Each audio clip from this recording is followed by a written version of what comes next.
Buenas noches, bienvenidos a la edición estelar de Costa Rica Noticias de este lunes 27 de abril. Estamos en vivo a las 7 en punto de la noche. Les agradecemos que nos acompañen y que se informen con nosotros. Soy Ernesto Rivera. Iniciamos hoy con la noticia de que el gobierno lanza un primer ensayo flexibilizando por 15 días las medidas de aislamiento social. Iniciarán a partir del 1 de mayo y el ministro de Salud y el presidente de la República señalaron que se trata de una prueba para evaluar la reacción del virus y un posible rebote de casos y también el comportamiento de las personas en esto que se ha dado en llamar la nueva normalidad.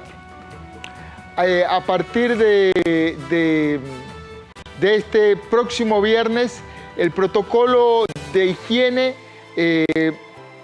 cambiará. El protocolo de higiene para gimnasios y piscinas cambiará y podrán trabajar con aforo reducido. Se podrán reactivar actividades como gimnasios y en donde no haya deportes de contacto. Salones de belleza y barberías también volverán a la normalidad, a esta nueva normalidad. En el Congreso, con 50 votos a favor y 12 contra, los diputados aprobaron en primer debate la ley que limita las tasas de interés abusivas en los créditos. Las tasas para créditos en colones no podrán exceder el 39% y en dólares el 31.5%. Vamos ahora, sin más demoras, a ver nuestros titulares.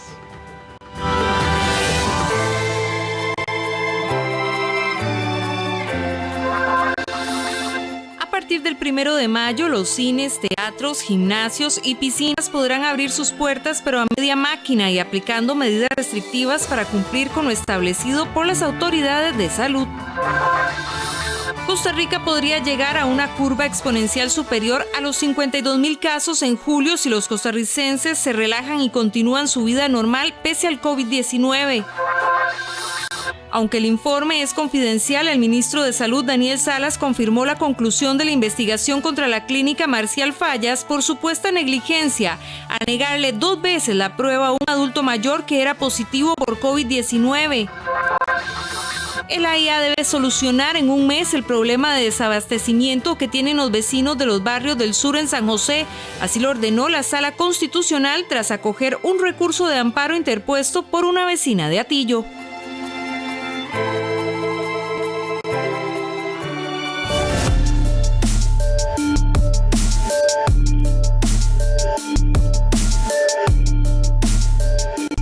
Y por segundo día consecutivo, los nuevos casos positivos por COVID-19 se mantienen en 2 casos nuevos en 24 horas. Además, los recuperados presentan un importante incremento en esta semana número 8.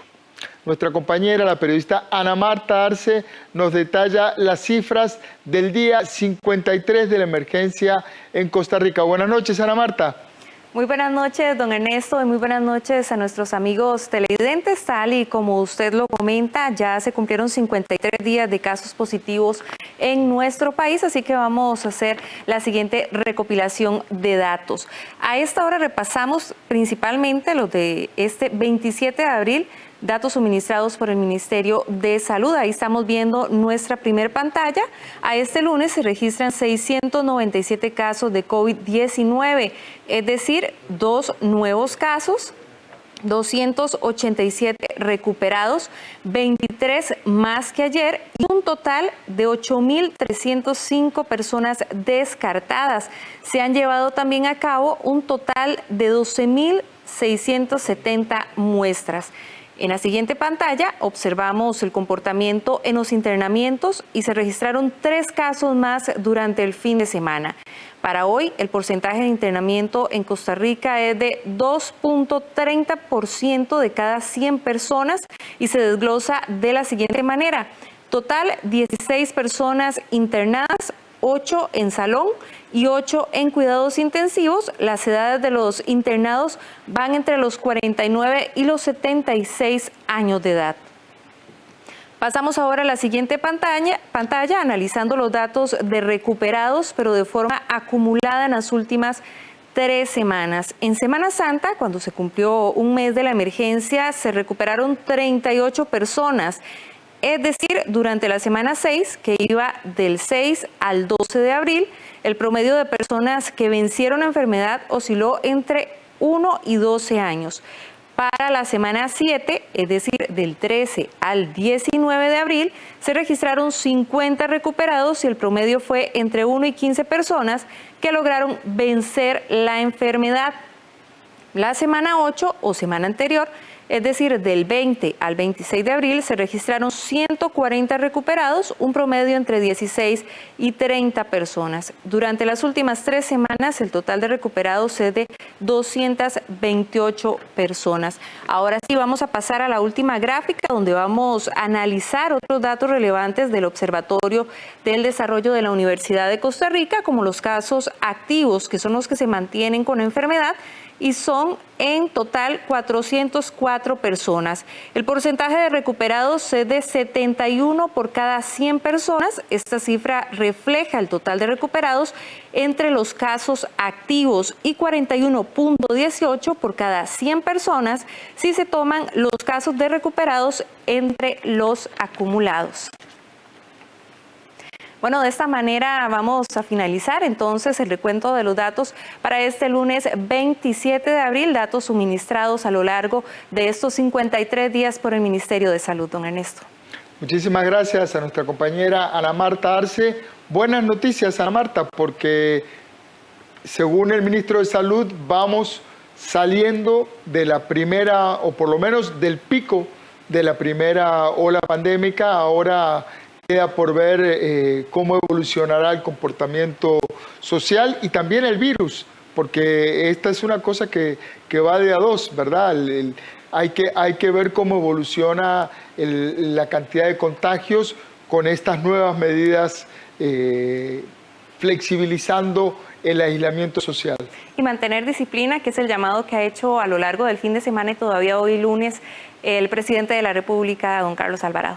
Así es, todo un desafío encontrar el punto en el que vamos a manejar nuestra vida, el regreso a nuestras actividades más habituales, manteniendo las normas de salud, del lavado de manos, la distancia prudente con la gente. Esto es algo que vamos a tener que ir incorporando a nuestra vida diaria de manera mucho más permanente de lo pensado. Don Ernesto, y nada más para finalizar, también el ministro de Salud, don Daniel Salas, había mencionado desde días anteriores que bueno, son medidas que se deben aplicar, pero no solo para el COVID-19, sino que también nos evitarán otro tipo de enfermedades. Así es. Muchísimas gracias, Ana Marta Arce. Buenas noches. Y mediante una serie de gráficos, el ministro de Salud, Daniel Salas, explicó los escenarios a los que se enfrentaría Costa Rica desde hoy hasta el 21 de julio, dependiendo del comportamiento de la población frente a la pandemia del COVID-19. La explicación la realizó el ministro Daniel Salas en la conferencia de prensa de este lunes, donde también se anunciaron las medidas que se aplicarán a partir del próximo 1 de mayo. El análisis de dato técnico y científico expuesto por el ministro para mostrar el comportamiento de la pandemia salió de un estudio realizado por el equipo del Centro de Investigación de Matemática Pura y Aplicada de la Universidad de Costa Rica. La explicación se realizó en 2 escenarios, uno en caso de mantenerse protocolos de higiene y barrera social, y el otro en caso de que dichas medidas se dejen de cumplir. En uno de los gráficos se mostró el comportamiento de la curva de manera acumulada, de mantenerse las medidas adoptadas por la mayoría de la población hasta el momento. Al 21 de julio se proyectan un total de 1.368 casos de COVID-19, mientras que si los protocolos se relajan, el incremento de casos llegaría a 52.628. Por su parte, los casos activos hasta esa misma fecha llegarían a 32.371. En ese momento tenemos 404 casos activos.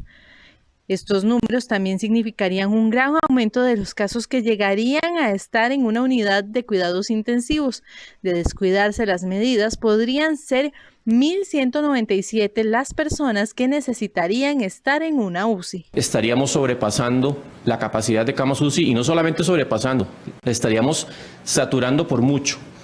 Entonces, ustedes ven el gráfico o la línea moradita, es la que está más pegada hacia abajo, que perfectamente si mantenemos medidas restrictivas con un comportamiento adecuado de los empresarios, de las instituciones, de la gente en general, podemos no sobrepasar esa capacidad y salir adelante con todos los casos que se vayan a presentar en unidades de cuidados intensivos que puedan tener su acceso al mismo servicio.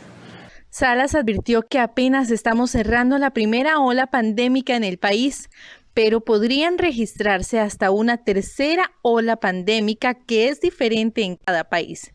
Utilizó el ejemplo de Singapur, país asiático que tuvo su primer caso de COVID el 23 de enero del presente año y que pudo tener de forma controlada la pandemia durante muchas semanas con números bastante bajos, pero el escenario cambió a mediados del mes de marzo. Los casos se dispararon y hasta este lunes Singapur ya registra más de 14.400 casos y 14 fallecimientos. Y el próximo viernes 1 de mayo comenzarán a regir las nuevas medidas sanitarias para algunos locales comerciales. Este lunes el gobierno dio a conocer que se permitirá la apertura de algunas clases de negocios, sin embargo cumpliendo estrictamente las disposiciones del Ministerio de Salud. El 11 de mayo realizarán una nueva valoración del país ante el COVID-19 y ese día podría haber nuevas disposiciones para adelante o para atrás en las medidas. La restricción vehicular y el cierre de fronteras se mantendrán de la misma manera hasta el 15 de mayo. El periodista Andrés Ortiz nos amplía desde Heredia. Adelante, Andrés.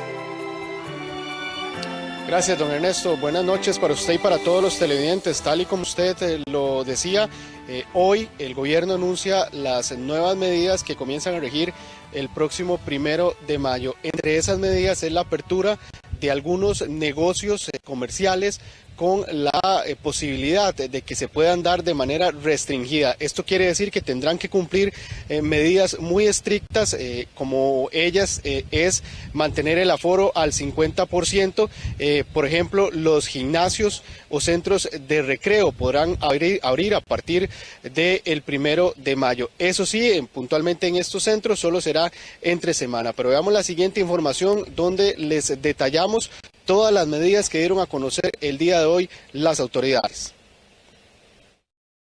Las nuevas medidas establecidas comienzan a regir el próximo 1 de mayo y se extienden hasta el 15 de ese mismo mes. Sin embargo, el lunes 11 evaluarán el estado del país ante la pandemia y así decidir si adoptan nuevas medidas sanitarias. En cuanto a los locales comerciales, estos son los que podrían abrir de 7 de la mañana a 5 de la tarde entre lunes y viernes. Los cines y teatros, con medidas de separación de asientos de mínimo 2 metros entre cada persona y boletería o reserva electrónica. Establecimientos para la práctica o entrenamiento de deportes sin contacto, con la reducción de su capacidad al 25%. Gimnasios con una reducción de su capacidad al 25% y con programación de citas y horario diferenciado para personas con factores de riesgo. Por último, las escuelas de natación con la reducción de su capacidad al 25%. Para los fines de semana, estos establecimientos deberán cerrar. Sin embargo, hay otros negocios comerciales que sí podrán abrir de 5 de la mañana a 7 de la noche los fines de semana. Los salones de belleza y barberías con un aforo del 50%. Ventas al por menor de partes, piezas y accesorios para vehículos, automotores y motocicletas, también con un aforo del 50%, estacionamientos o parqueos. También lo podrán hacer los ciclos o talleres de reparación de bicicletas con el 50% de su capacidad. Los alquileres de bicicleta también se habilitan, pero con las medidas de higiene establecidas. Dependiendo de la curva, dependiendo de cómo logremos aplicar con rigurosidad todos los protocolos para lograr que no exista un aumento intenso en el número de casos, podemos eventualmente ir permitiendo otras actividades o ir incluso cambiando poco a poco los horarios aquí establecidos.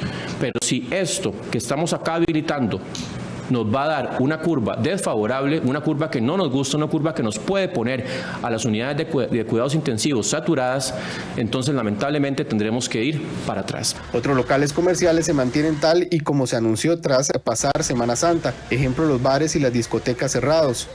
Por ejemplo, con iglesias o cultos. Por ahora siguen, como ha estado hasta este momento, suspendido. Eventos masivos, no, siguen sin permiso. Y eso es porque, como bien explicó el ministro, si nos descuidamos, la proyección científica es que si el día de hoy quitamos todas las medidas, podemos pasar de tener los casi 700 casos que hoy se anuncian a tener más de 50,000 casos. Los locales comerciales que tienen autorización para abrir e incumplen con las medidas sanitarias establecidas se exponen a la suspensión de sus permisos. La supervisión vamos a hacerla de forma aleatoria, seleccionar algunos establecimientos y el Ministerio de Salud dirá. Es importante indicar que de no cumplirse con los lineamientos generales y obviamente lo que esté contemplado ya en los protocolos específicos, que es importante indicar, los protocolos van a ser aprobados con base en los lineamientos generales por cada sector. Y si encontramos que no se están cumpliendo las condiciones que están bien claras, estipuladas para cada actividad, lamentablemente vamos a suspender el permiso sanitario de funcionamiento por un mes. Y si reinciden, se suspenderá de forma indefinida. En cuanto a la restricción vehicular, se mantiene tal y como se aplica en este momento. Ningún vehículo puede transitar entre las 7 de la noche y las 5 de la mañana del día siguiente. Entre semana de 5 de la mañana a 7 de la noche no pueden circular en todo el país dependiendo del día de la semana y el último número de la placa. Los lunes no podrán salir los vehículos cuyas placas terminan en 1 y 2, los martes 3 y 4, los miércoles 5 y 6, los jueves 7 y 8 y los viernes 9 y 0. Mientras que para los fines de semana los vehículos cuya placa termina en número par, es decir, 0, 2, 4, 6 y 8, no podrán circular los sábados. Y los domingos no podrán hacerlo cuya placa termina en impares, es decir, 1, 3, 5, 7 y 9. También se anunciaron este lunes los lineamientos para que otros negocios realicen sus propios protocolos de atención al público, adoptando medidas sanitarias que prevengan la propagación del COVID-19. En esta directriz se plantean los lineamientos generales del Ministerio de Salud, oficializados en esa directriz por el Ministerio de la Presidencia y por mi persona, para cualquier otra actividad para que cuente con un protocolo y eventualmente pueda abrir. Es decir, se está instruyendo que cualquier otra actividad para que sea sujeta a apertura debe primero contar con un protocolo. Ahora bien, porque una actividad tenga un protocolo no significa que puede abrir. El cierre de fronteras y la suspensión de clases en colegios y escuelas se mantiene de la misma manera. Ernesto y posteriormente está la información que tenemos sobre las medidas que se van a tomar a partir del 1 de mayo. Regreso con usted, don Ernesto, al estudio donde tiene más detalles. Buenas noches. Buenas noches, muchísimas gracias a nuestro compañero Andrés Ortiz. En unos minutos vamos a volver con él para una segunda parte de esta nota que nos está presentando.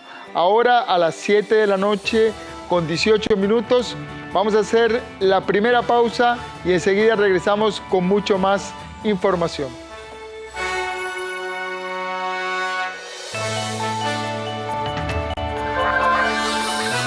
Aunque el informe es confidencial, el ministro de Salud, Daniel Salas, confirmó la conclusión de la investigación contra la clínica Marcial Fallas por supuesta negligencia, al negarle 2 veces la prueba a un adulto mayor que era positivo por COVID-19.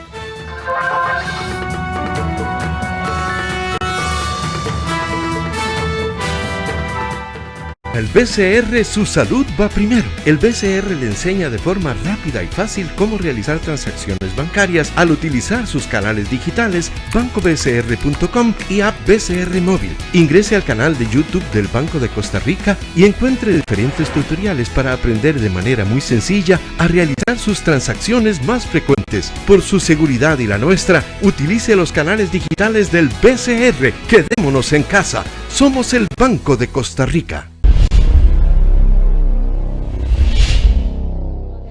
Hola, ¿qué tal? Hay muchos retos en este siglo que nace sobre el tema de ciencia y tecnología e investigación para generar una sociedad más justa y más inclusiva. Sin embargo, tenemos un reto muy importante en el tema de la inclusión de las mujeres en ciencia y tecnología. El país no es la excepción, necesitamos más niñas y adolescentes que se inclinen por las carreras tecnológicas y científicas, y de eso vamos a hablar en Una Mirada esta semana. Acompáñenme.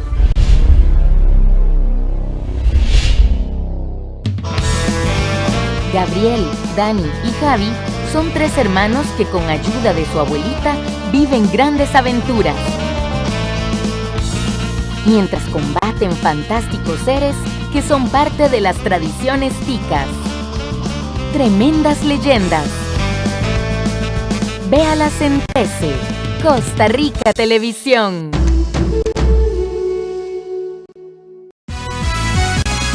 La Junta de Protección Social informa que, en atención a la directriz girada por el Ministerio de Salud en torno a la situación generada por el COVID-19, suspende la realización del programa Rueda de la Fortuna desde el sábado 21 de marzo y hasta nuevo aviso. Estaremos informando por este medio la fecha de reanudación del programa. Gracias por la comprensión y les invitamos a seguir las recomendaciones del Ministerio de Salud.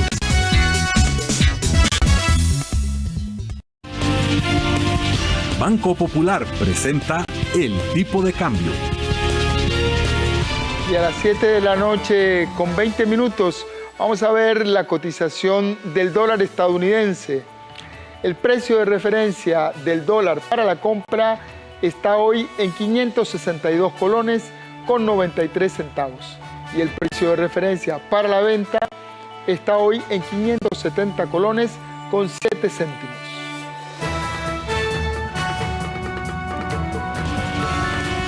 Banco Popular presentó El Tipo de Cambio. Y ya finalizó la investigación en relación a la clínica Marcial Fallas por haber negado una prueba de COVID-19 a un adulto mayor. Así lo manifestó el ministro de Salud, Daniel Salas. Se emitió un informe con recomendación al centro médico, pero aún no habrá ningún tipo de sanciones, dijo. Este lunes el ministro de Salud informó en conferencia de prensa que ya concluyó el proceso de investigación en contra de funcionarios de la clínica Marcial Fallas por haber negado la prueba de COVID-19 a un adulto mayor que tenía los síntomas del virus y que al realizarse la prueba en un centro médico privado dio positivo. La investigación estuvo a cargo de la Auditoría General de Servicios de Salud y, según explicó Salas, se emitió un informe con una serie de recomendaciones a la clínica, documento que también será difundido a los demás centros de salud. El jerarca agregó que no habrá ninguna sanción al respecto y que el informe es de carácter confidencial. El informe hizo una serie de recomendaciones tanto al Ministerio de Salud como a los centros de salud, el CAIS Marcial Fallas, a la Cruz Roja, al 1322, al 9911 y a los profesionales en ciencias médicas en general. Estas recomendaciones, el informe será remitido a las diferentes entidades indicando la confidencialidad de la información que contiene este documento. Amanda Mesén, hija de la persona afectada, indicó que no habían recibido información por parte del Ministerio de Salud y que se enteraron por los medios de comunicación. La familia espera recibir el informe en los próximos días. Llamamos a la persona encargada y ella nos comunicó algo bastante parecido a lo que se dijo en la conferencia de prensa, y es que lo que se le había pedido a ellos era que se mandara un informe con conclusiones y recomendaciones para las distintas entidades involucradas.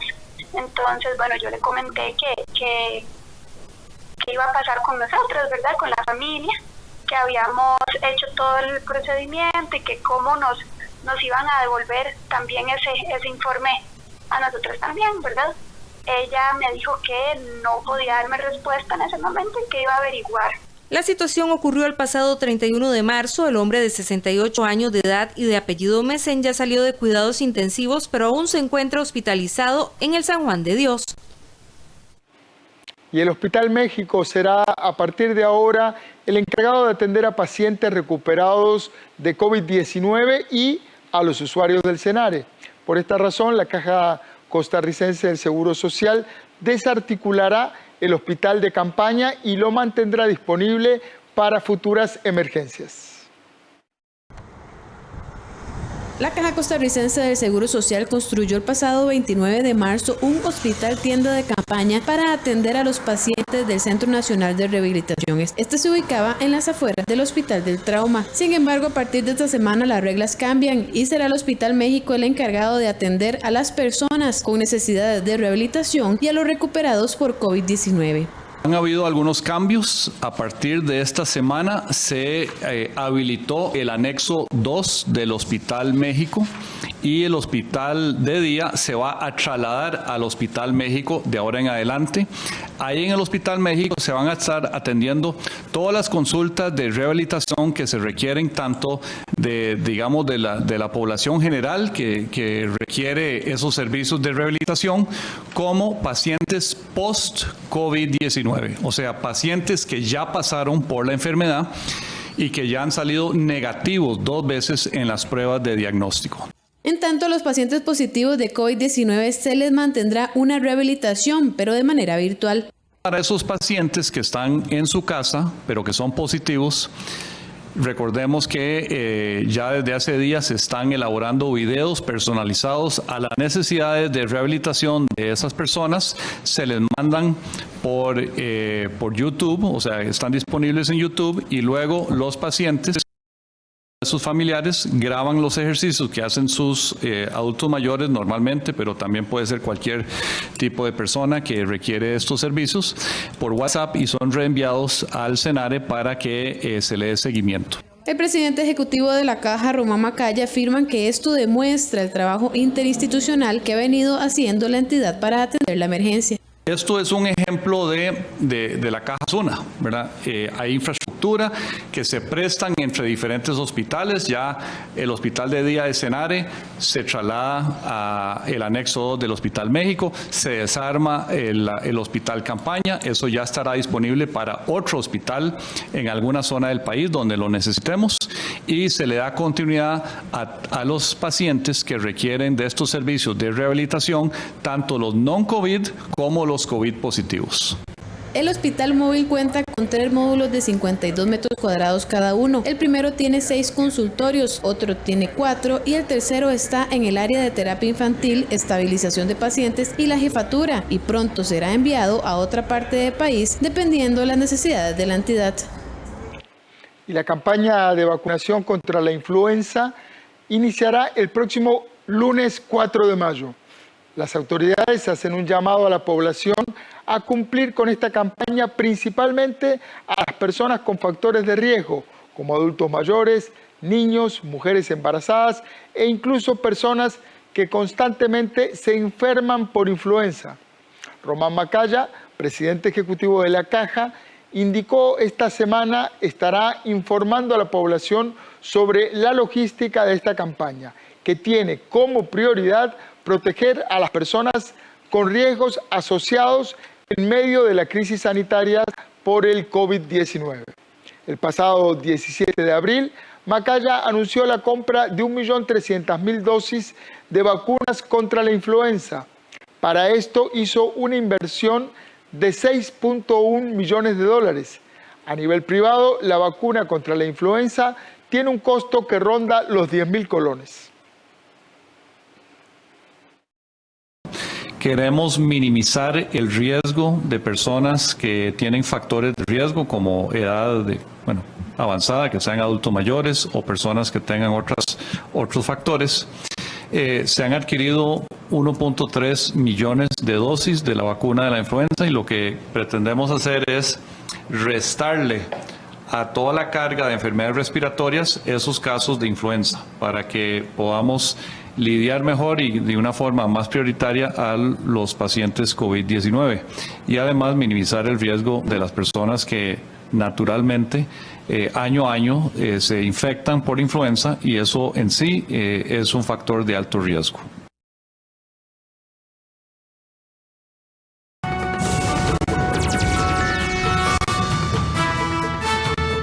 Los diputados aprobaron en primer debate el proyecto de ley que pone tope a las tasas de interés en los créditos. La iniciativa establece un tope anual de 39% para las tarjetas de crédito y los préstamos en general y de 55% para los microcréditos, es decir, los que son menores a 675,000 colones. Los diputados proponentes del proyecto para limitar las tasas de usura, Welmer Ramos del PAC y David Guzón del PLN, insistieron en que la regulación debe hacerse vía ley para evitar que los prestamistas y usureros se aprovechen de las personas más vulnerables cobrando tasas de interés sumamente elevadas. Cálculos que hemos hecho nosotros, estamos pagando 1 billón de colones de más todos los costarricenses por encima del 38%. Eso significa que cada costarricense se puede ahorrar unos 400 o 450,000 colones por año en intereses con solo bajar las tasas a las que está proponiendo el proyecto. Todos los días son más de 2.000 millones de colones que se están ganando los usureros y los agiotistas con los pobres costarricenses, las casas de empeño. En este momento, muchos costarricenses tienen que ir a empeñar sus bienes porque no tienen para cubrir las necesidades básicas de su familia y los están presionando por cobros. A pesar, los préstamos gota a gota ilegales, los están presionando. ¿Y qué tienen que hacer? Ir a entregar sus bienes, hipotecar sus viviendas, entregar su ganado. El proyecto contó con 50 votos a favor y 2 en contra, de los diputados Eric Rodríguez e Ivonne Acuña, ambos independientes. La diputada Ivonne Acuña dijo que su preocupación es que este no es el momento para debatir un proyecto de ley de este tipo y que al limitar las tasas de interés, muchas personas quedarían excluidas del sistema financiero, por lo que buscarían financiarse en lugares que no convienen. Por su parte, el diputado independiente Eric Rodríguez, quien también se opuso al proyecto, planteó la necesidad de presentar una consulta ante la Sala Constitucional para determinar si este se basó únicamente en criterios políticos y no técnicos.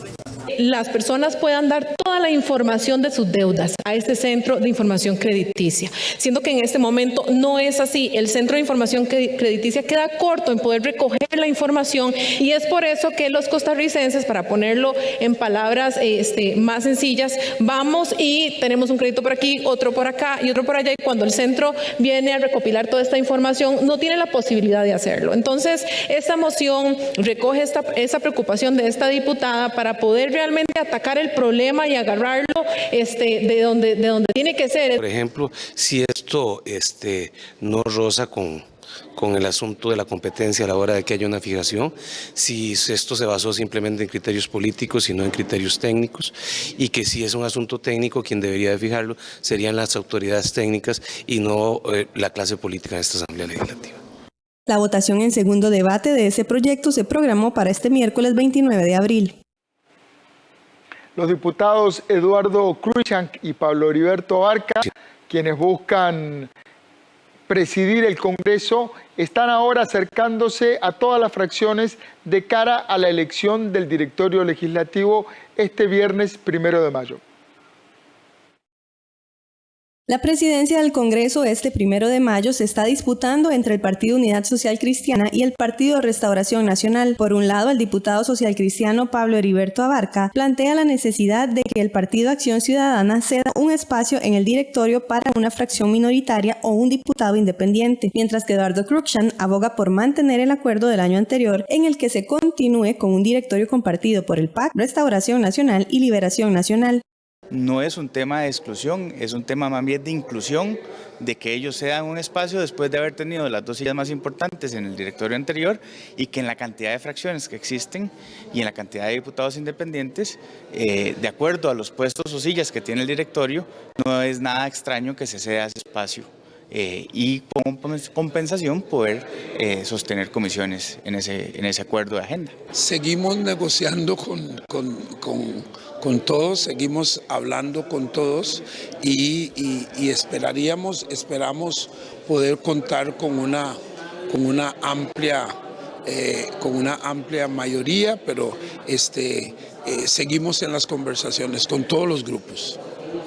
El próximo jefe de fracción del Partido Acción Ciudadana, Enrique Sánchez, asegura que la bancada se inclina por un directorio multipartidista inclusivo y no con una candidatura que se plantea desde la exclusión, por lo que ya tuvieron un acercamiento con Eduardo Cruikshank.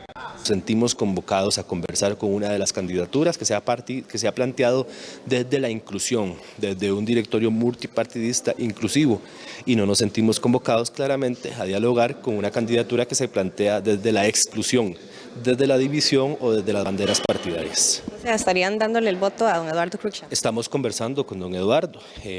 Aquí el tema no se trata solamente de quién ocupa un puesto o el otro, se trata de que en ese acuerdo, porque eso es lo que ha funcionado en los últimos 2 años, haya incorporada una agenda. En Liberación Nacional anunciarán este miércoles 29 de abril a cuál de los 2 candidatos apoyarán. De momento nosotros estaríamos, y así se lo hemos indicado ya a la fracción que nos reunimos, de momento estaríamos exigiendo 2 puestos en el directorio y uno de ellos es la secretaría, la primera secretaría, y el otro puesto estaríamos valorándolo con cada una de estas fracciones para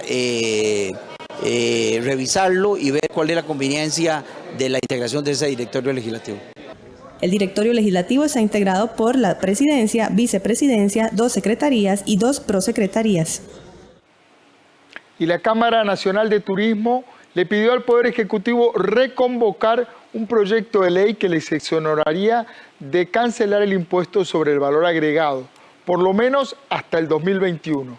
En Canatur aseguran que este viernes el proyecto estaba en la corriente legislativa. Sin embargo, sin ninguna razón, alegan, el Poder Ejecutivo lo retiró 2 horas después de haberlo presentado. El sector turístico de Costa Rica urgió al gobierno que se convoque hoy mismo y se dispense de todo trámite el proyecto de ley que busca extender por 1 año más la exoneración del impuesto sobre el valor agregado, es decir, del IVA, a todos los servicios turísticos como una medida concreta para la reactivación y mantener la competitividad del sector a raíz de todo lo que se ha vivido por el COVID-19. Y es que un transitorio de la Ley de Fortalecimiento de Finanzas Públicas estableció que los servicios turísticos estarán exentos del IVA durante el primer año de vigencia de la ley.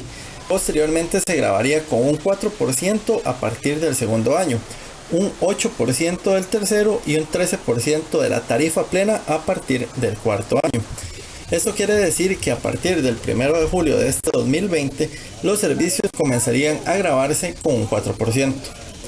El viernes anterior, el Poder Ejecutivo convocó a sesiones extraordinarias un proyecto que presentó el diputado liberacionista Roberto Thompson, esto para prorrogar por 1 año más el cobro del IVA.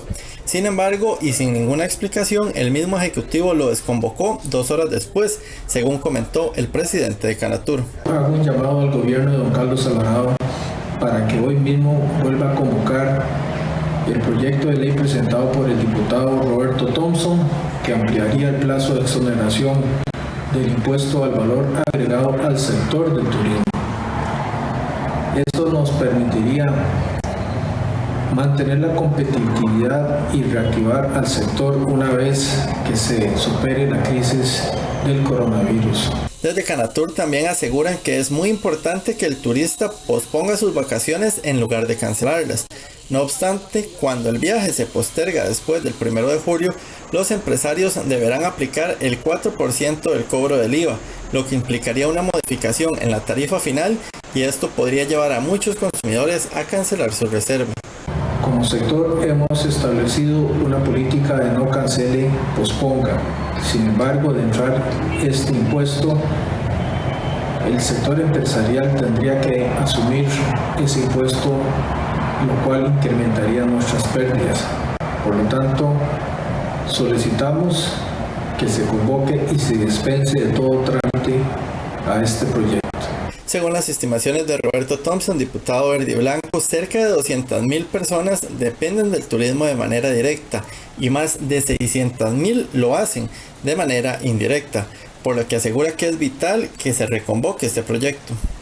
Este proyecto es necesario porque si bien hoy el sector turístico está pasando situaciones muy complicadas y prácticamente está en cero, lo cierto es que de alguna u otra manera todos deberíamos tener congruencia en el apoyo a un sector que lo necesita. Más de 200.000 personas trabajan directamente o dependen del turismo. Cerca de 600.000 personas dependen indirectamente de ese sector. Y si nosotros realmente con acciones concretas no estimulamos la recuperación, particularmente de ese sector, el país va a sufrir las consecuencias. Nada más quisiera dejar sentado que de acuerdo con las estimaciones recientes del sector, se estiman en cerca de 2.000 millones de dólares las pérdidas solo para este año 2020. Intentamos obtener la versión de algunos de los diputados del Partido Acción Ciudadana sobre esta temática. Sin embargo, nos indicaron que los legisladores no se encontraban disponibles en ese momento y antes del cierre de esta edición, por lo que no pudieron atendernos. A las 7 de la noche con 39 minutos vamos a echar una mirada para ver el nivel de acatamiento de la restricción vial sanitaria. La primera cámara que estamos viendo, gracias a cámarasvialescr.com, está ubicada en la ruta 215, en el sector del Registro Nacional, en Curridabat, y se ve la zona completamente despejada de vehículos. Nos movemos ahora hacia la ruta 39, en el sector de Atillo 8, circunvalación, en donde también se ve completa ausencia de vehículos, algunas motos circulando, pero prácticamente limpia de circulación vehicular. Nos movemos ahora a la ruta 108, en el sector de la Plaza de los Deportes en La Uruca, que se ve también completamente limpia, sin vehículos, la calle de La Uruca. Y la ruta 1 en el sector Real Cariari, también amplio acatamiento a la restricción vial sanitaria. Buenas noticias, y a las 7 de la noche con 40 minutos hacemos una pausa y enseguida regresamos con más información.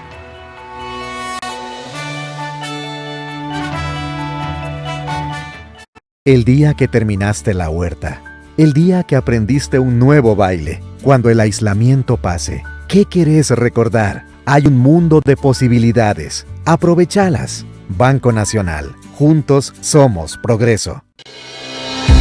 ¿Tenés alguna consulta, comentario o reclamo sobre nuestros servicios? SINAR te escucha. Ponete en contacto con la Contraloría de Servicios porque con tus críticas, vos ayudás a mejorar la programación, las producciones y la calidad de la señal que recibís de nuestros medios.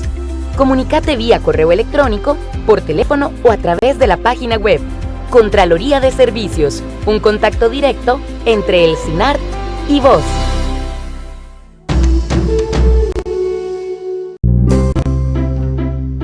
Juntos limpiamos los juguetes, el control del tele, el play, la tableta y el celular. Protejámonos en familia.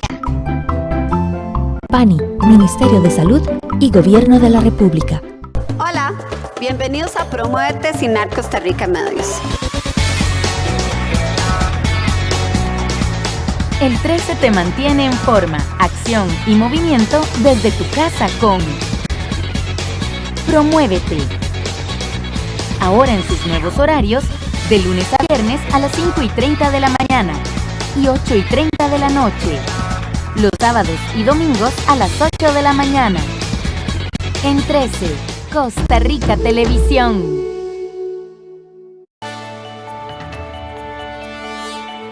Y como le informamos, a partir del próximo viernes 1 de mayo, algunas actividades flexibilizarán el distanciamiento social, entre ellas los gimnasios.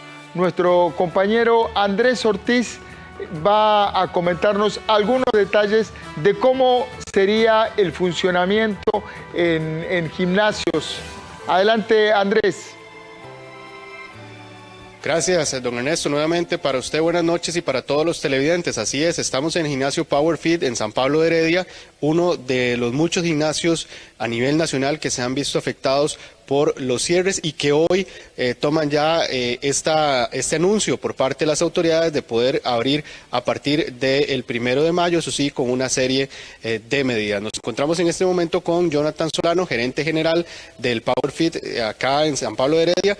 Jonathan, buenas noches, gracias por acompañarnos. Tal vez sí, empezamos con cómo toman ese anuncio, ya después de casi mes y medio del gimnasio cerrado, y usted me decía que entre también grupos de gimnasios han valorado todas las acciones que hay que tomar a partir de ahora. Buenas noches. Bueno, buenas noches a todos los televidentes.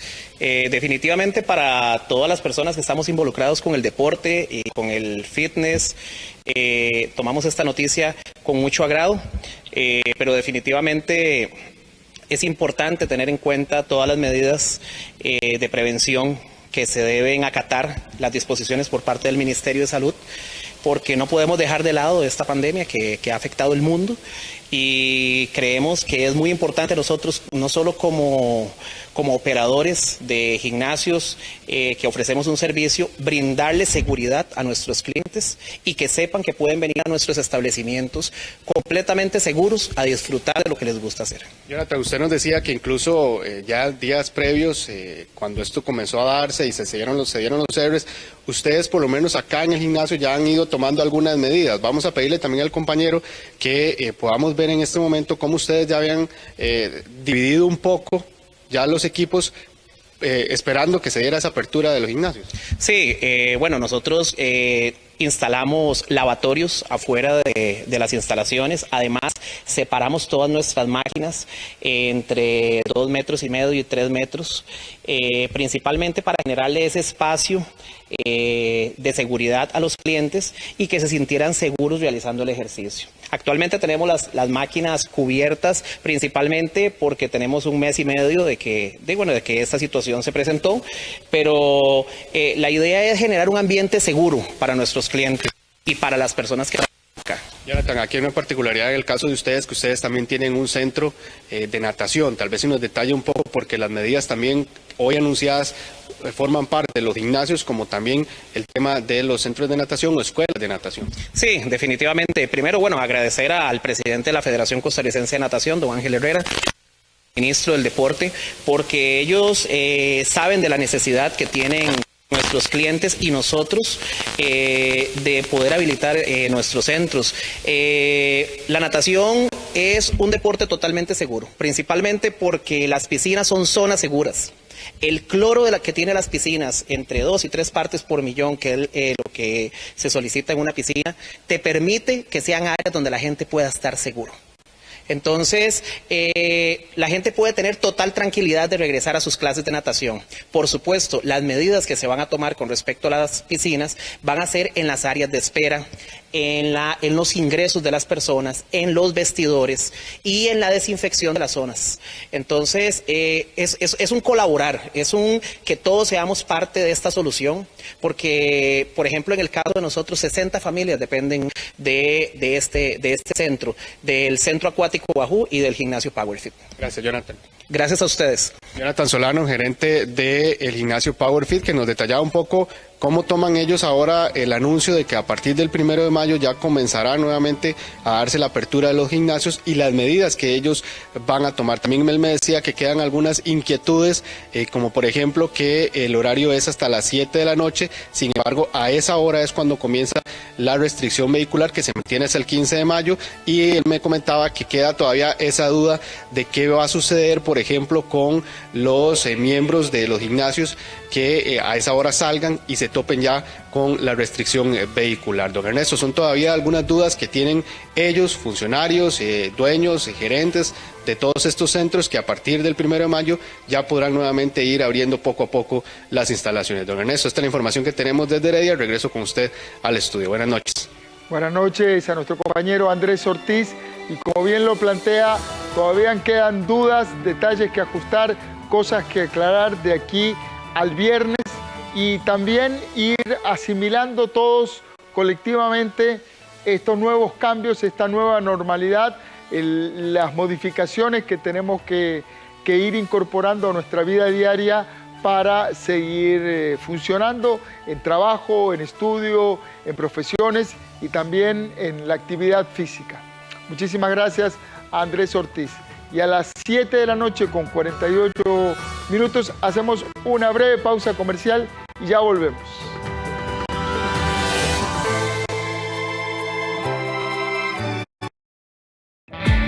Hay decisiones en la vida que pueden cambiar tu futuro para siempre. Estudiar es una de ellas. En CONAPE, creemos en quienes miran hacia arriba para alcanzar sus metas. Creemos en aquellos que saben que subir es difícil, pero eso no los detiene. En CONAPE creemos que cuando subís, lo único que vas a perder es el miedo a las alturas. En CONAPE, creemos en vos. El perdón realmente no es un sentimiento, sino una decisión. Es la posibilidad que tiene toda persona de no dejarse atrapar por la circunstancia de dolor, la circunstancia adversa. Muchos años de mi vida siento que yo vivía como enojado conmigo mismo y por supuesto enojado con los demás. Yo tengo que darme cuenta de que ese enojo no me deja vivir. Voces amigas, solo en 13. Costa Rica Televisión. Estamos en semifinales y tenemos dos equipos. Ellos van a tener el reto de cocinar un postre. 45 minutos para un postre es complicado. Tengo muchos sentimientos encontrados. Si yo no me veo en la final, no hubiera concursado. Es algo bastante importante para mí. Sin embargo, pues cualquier cosa puede suceder. Los dos cocineros que pasan a la gran final de la sazón que nos une.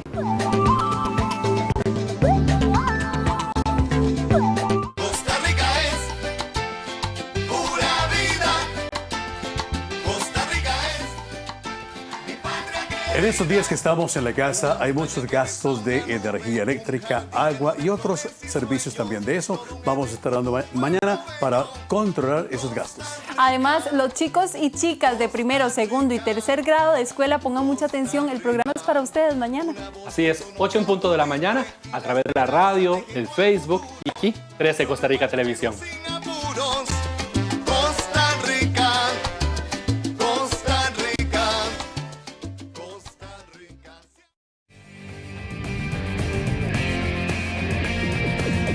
7 de la noche con 50 minutos. Estamos en vivo en la edición estelar de Costa Rica Noticias. Y aunque aún no hay permiso para disputar partidos de fútbol, a partir del 1 de mayo, los equipos profesionales sí podrán volver a entrenar, siempre y cuando acaten los protocolos impuestos por el Ministerio de Salud.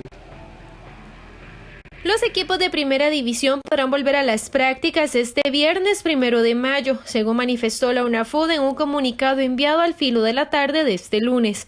Sin embargo, se aclaró que ese regreso a los entrenamientos deberá ser acatando al 100% las medidas dictadas por el gobierno y reiteradas por el ministro de Salud, Daniel Salas, en la conferencia de prensa de actualización de datos del COVID-19, también de este lunes.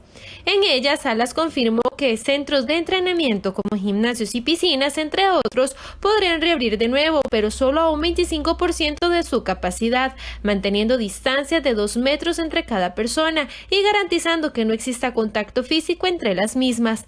Además, según protocolo creado por UNAFUT, la semana anterior se conoció que los planteles no podrán llegar completos a las prácticas y deberán ser divididos en grupos de 7 y hacer sesiones de 1 hora como máximo, en diferentes horarios. Al respecto de este protocolo, este aún no fue entregado al Ministerio de Salud, según lo confirmó el propio Salas. Específicamente sobre el fútbol, el ministro expresó lo siguiente. El fútbol nacional es un asunto que no hemos tenido ninguna recepción de protocolo.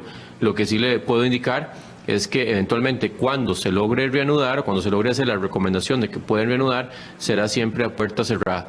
Pero en este momento ya indicamos, lo que estamos habilitando son actividades deportivas que no son de contacto en esta fase inicial de los 15 días siguientes. Las medidas que se deberán seguir son similares a las que se comenzaron a aplicar hace un par de semanas en Alemania y otros países europeos, donde se permitió que los jugadores entrenaran en grupos de 4 y siempre con distancias prudentes. Posteriormente, cuando terminaba un grupo, había que esperar aproximadamente 2 horas para que pudiese comenzar el siguiente.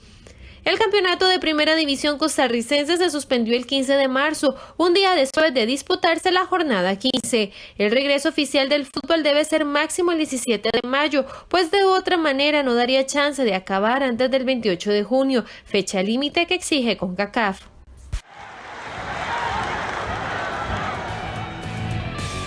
Y a inicios de los años 2000, muchos jugadores se retiraban y seguían su camino en el fútbol como directores técnicos. Hoy, muchos descartan el banquillo por ramas administrativas en donde sienten que no dependen tanto de los resultados en la cancha. En los últimos años es fácil de notar cómo los jugadores de fútbol analizan más el futuro, una vez que concluya su fase dentro de la cancha. Algunos aprovechan precisamente su tiempo en estudiar una carrera y la mayoría desean seguir ligados al fútbol. Pero aquella tendencia a inicios de los años 2000, donde la mayoría añoraban en convertirse en entrenadores, ha ido cambiando. Ahora no todos se visualizan en un banquillo, más bien se ven desde otros puestos, fuera de la cancha, pero siempre dentro del deporte rey. Durante una semana nos dimos la tarea de entrevistar a varios jugadores para poder dar con las razones principales por las cuales el interés de dirigir ha cambiado. Según datos proporcionados por el Departamento de Prensa de la Federación Costarricense de Fútbol, en la modalidad ASOJUPRO de licencias, la cual está diseñada para jugadores activos, en las últimas ediciones las inscripciones se han reducido y actualmente solo 10 estudian. Una de las carreras que ha tomado auge entre ellos es la de gestión deportiva. La Universidad de Costa Rica la imparte en convenio con la FIFA y el Centro Internacional de Estudios del Deporte. Según información dada a Deportivas del 13, dicha carrera se da en nuestro país desde hace 10 años.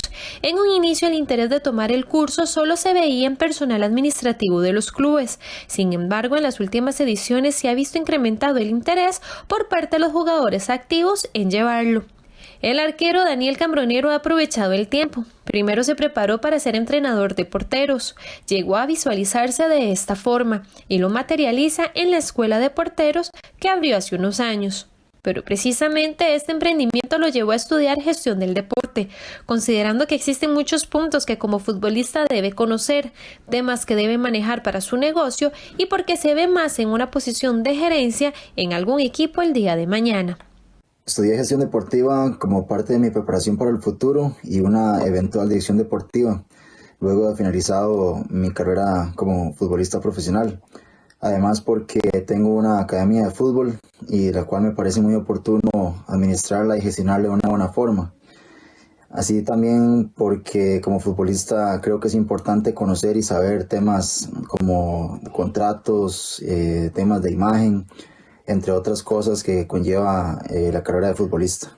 Cristian Bolaños, jugador del Saprissa, descarta de momento la idea de convertirse en entrenador.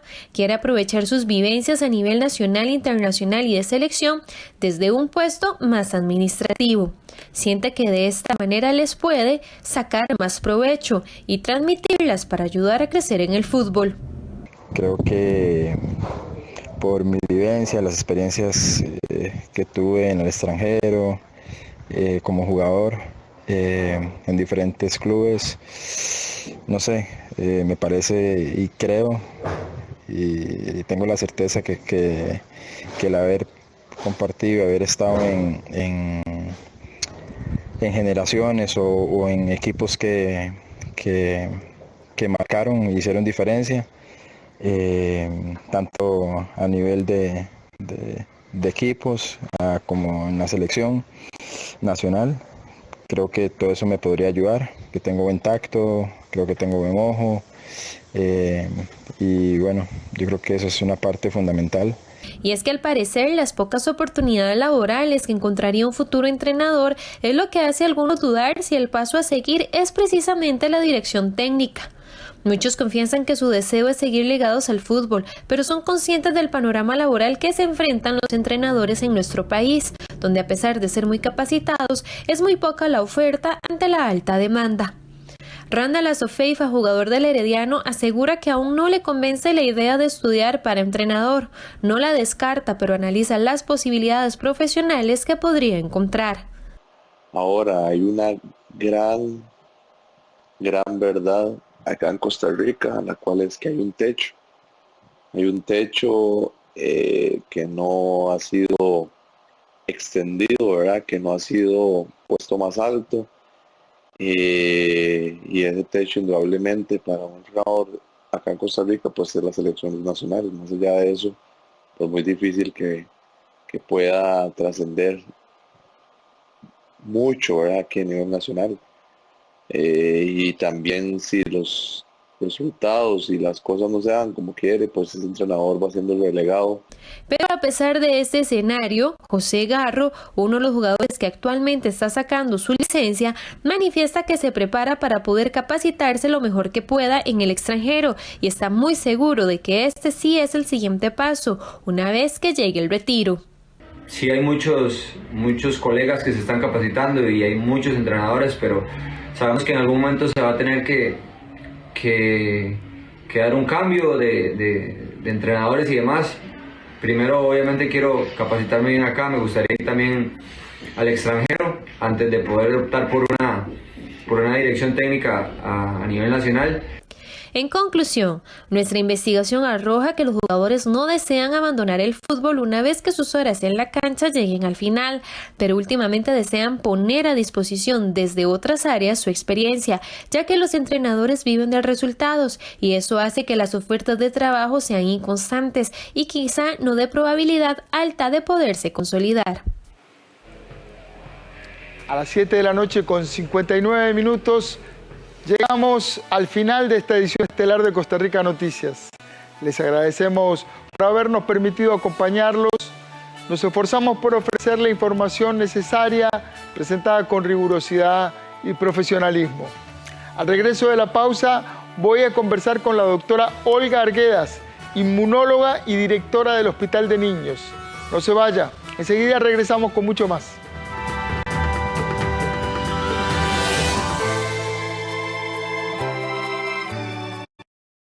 Esta semana en Punto y Coma, conversamos sobre sueños, fantasmas, desdoblamientos y pesadillas, de la mano del escritor Rodrigo París, quien publicó una exquisita colección de misteriosos cuentos. Punto y Coma, nuestros libros tienen la palabra, los domingos a las 12:30 mediodía y los lunes a las 11 de la noche.